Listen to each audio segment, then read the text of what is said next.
leero. Zo ensonga z'ettaka zikyagulumbya omutabuzi w'eddagala David Ssenfuka ne minisita omubezi ow'ebyettaka Sam Mayanja eyalagidde akwatibwe. Mumenyi w'amateeka alina kukwatibwa. Era bwe njogera kino njogera nga ayimiridde mu bigere bya pulezidenti. Constitution eyo egamba mu kawayo 275 nti ow'ekibanja tewali amukwatako. Ssenfuka bamulanga kutigomya kyalo ekyebudda mu ggombolola y'ekibinge nga yeegatiddwa ku Ssentebe Kimera Ronald. Ku nsi kuno tewali ali waggulu amateeka. Ndowooza RDC ekintu kino kinootinga. This is an order. Njagala ntuuke e Kampala mpulire ekya nti omusajja yakwatibwa. Sebo chairperson njagala oba eripoota nti ali munda. Bino biri mu Bukomansimbi district nga Ssenfuka bamuguzaako yiika 439 mbunakola olukujjukujju n'atwala mayiro 2 kibawakanya. Nze omu ku basiriddwa ne balwambibwa ekiro ne batwalibwa. Bankutte ekiro ne banyambulanga abaana bange balaba ne bantwala. Teyasooka kuwuliriza kubanga nze nalina looya wange nga nange wendi. Teyasooka kugamba nti ane bagobolera looya baako kyoyogera. Wabula yanuulinga n'agamba nti okusinziira mu butuufu mwanganya mutulwisa n'olwekyo badde nsaba muleete akakadde ka ssente omulundi oguladdako nga 17 mukyera akakadde ka ssente ze miliyoni 3 abantu 3 bagamba. Abatuuze bagamba nti babasiba buli kiseera ne bavaayo ku kakalu ka kkooti.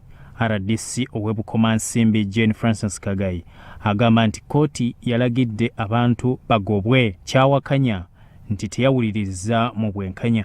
Si mwangu era chairman yangambye nti ate bwe najja tebagambe contempt of court order.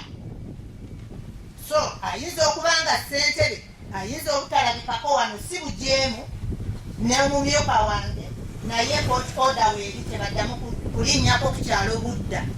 Naye ate omumyuka inaaba mutuma okusomesa PDA anaayitawa.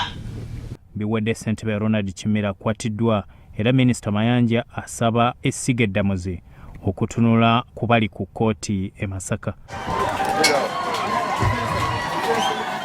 Nga njolekera omulamuzi oyo ow'Enyitoro njagala alangirire lwaki takyusakyusa mu judiciary ng'abantu bakaaba.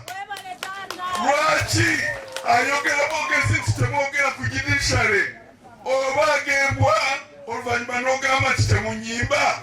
Bachairmaani nga be bagenda basonga nti wego oyo sebo nga batwala ng'ente. Ne chairman awagira Ssenfuka angobye ku ttaka. Chairman ekyo kyogera nga sikirumamu n'abatuuze mwe nabo okukyalo muno musobola okumpa obujulizi. Yayimirira mu lukyalo wange ng'ali ne vice we mukyala Nakyanja njagala aveeyo wano. Naye nga buno obuzibu bwonna bwe buvudde ku chairman tubadde tusaba minisita atuyambe. Chairman ono musalira amagezi naye tufa bannange. Chairman tufa. Bya Mukisa Ronald, Sorot TV, Omunyo. Ziregistered nga badidde ettaka lye bagamba nti ya Ssaabasajja kyokka baligabidde abantu wano mu Masaka. N'ebiwandiiko nga bakyusizza ebintu njabbiranga newankubadde mugamba nti nno ebyomunju tebito